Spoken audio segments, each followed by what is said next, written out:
Hello everyone, welcome to Topper IAS. So as part of our daily discussion, today also we will discuss a topic. Actually, we have already started with the nuclear doctrine of India. So we have seen a major features of nuclear doctrine. And in today's video, we will look into things, various points, various things why there is a call to review India's nuclear doctrine.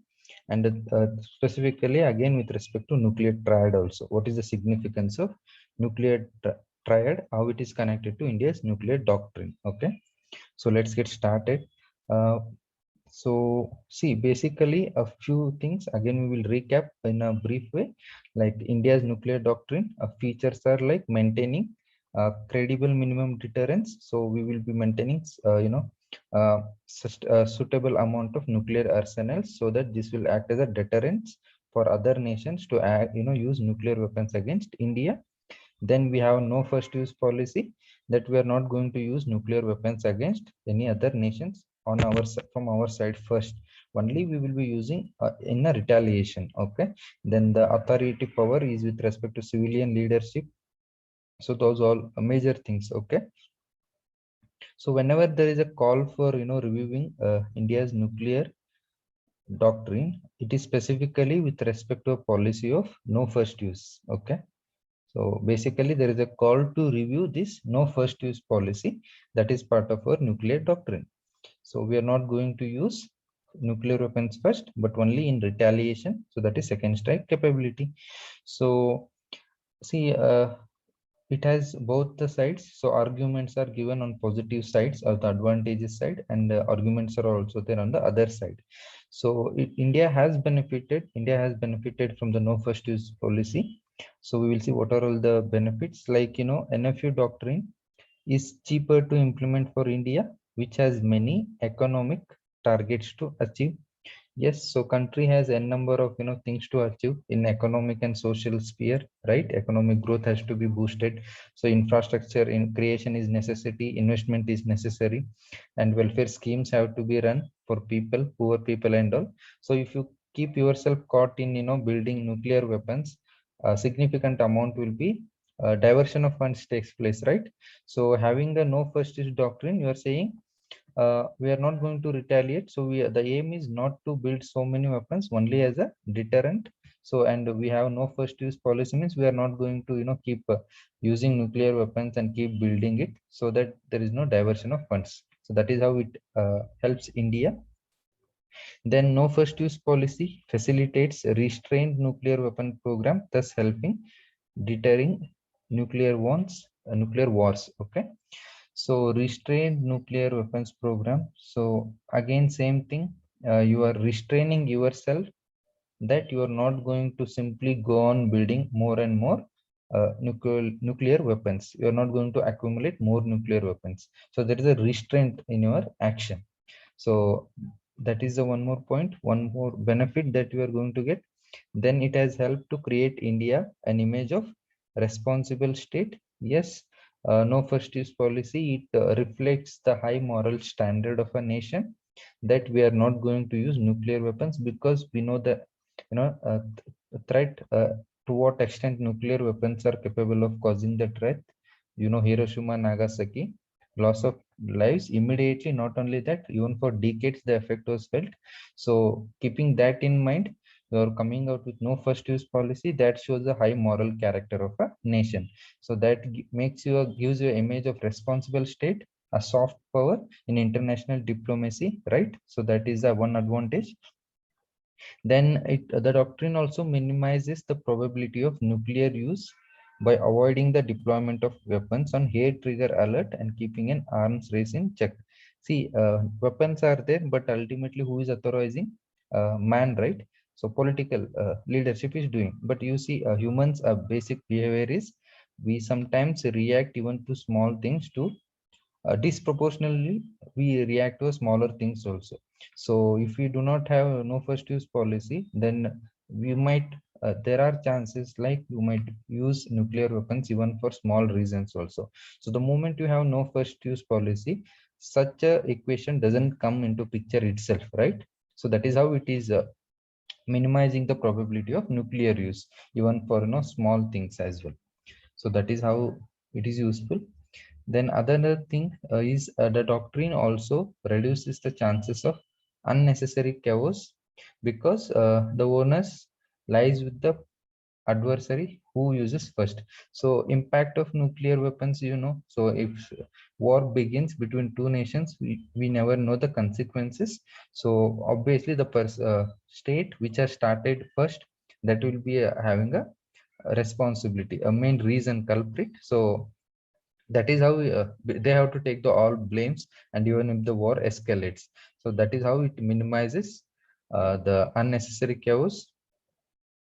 Then strict adherence to doctrine can strengthen India's efforts to gain membership in Nuclear Supplier Group and United Nations Security Council. Yes, nuclear supplier group. So we need material, right, for the sake of nuclear energy and all those stuff. So in, as I said, soft power, responsible state, that image helps us in international diplomacy. So in achieving, getting membership to NSG and becoming a permanent member in UNSC, in those areas also, these responsible image will help us. So that is, these reasons can be said why should not India, do away with no first use policy. So same thing can be. So we have advantages of no first use policy, and if the question comes, should we review, why should not India review, means same points can be written. Because of these advantages, India should not review its no first use policy. But other points, so there are points also which say that you should review your no first use policy.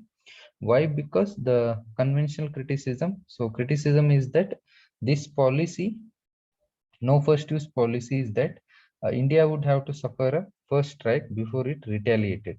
So you're not going to use for first, so enemy nation will be using it for the first time. So obviously the consequence is that you have to suffer a first strike, and you never know to what extent the impact might be on the people, on the properties, and the nation as a whole, right? So that is a criticism, that you have to suffer a first strike. Then morally wrong to subject people to the risk of attacks by other nations. Yes, you are saying no first use policy, but other nations are not using, right? So only China, India, you have a no first use policy. There are other nuclear weapon states also. Nobody is adhering to no first use policy. Then there are chances that you might be attacked with the nuclear weapons. So that makes it, by coming out with a nuclear no first use policy, you are placing people at a risk. So that is morally wrong, is what said. Then critics of no first use policy argue that increasing stockpile of Pakistani nuclear weapons and China's expansionist designs in the region warrant a change in doctrine. So things keep changing. So Pakistan has to be stockpiling nuclear weapons, and China is also more aggressive, expanding itself. So in such situation, you need to review whether to keep adhering to no first use policy or review. So this is also one of the reasons stated. Then possibility of two front war, when China and Pakistan can simultaneously launch the offensives. So that's what political realities. Okay, Pakistan having a nuclear weapon, China is also expanding, and we never know, both two front war can also begin. So keeping all these aspects, there is a call to review India's no first use policy. Okay, so you can present it, positives, negatives of these can be said as disadvantages of no first use policy. Okay, so advantages, disadvantages. So if they say why you should review, you should review because of these reasons. Then coming to nuclear triad. So nuclear triad is nothing but, your country is said to be, possessing ability of nuclear triad, meaning you are able to launch nuclear weapons from three areas, that is land, air, and from water. Okay, land, from water, submarines will be used. Okay, land, aircraft, not sorry, from air, aircrafts will be used. Okay, so from all these means, land, water, air, if you are able to launch the nuclear weapons, then you are said to possess nuclear triad. Okay, and recent years, India's nuclear submarine indigenous ballistic missile nuclear submarine INS Arihant completed its first deterrence patrol in India. So that made India into a club that made India enter into a club of nations that have this capability. So capability to build a ship submersible ballistic nuclear. So because see, as of now, only few nations, particularly permanent five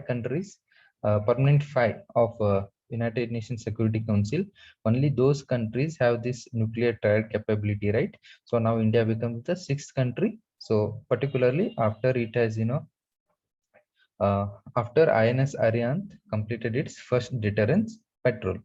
Okay, the significance of this is uh, SSBN is the most dependable platform for a second strike because they are powered by nuclear reactors. These submarines can stay underwater indefinitely without the enemy detecting it.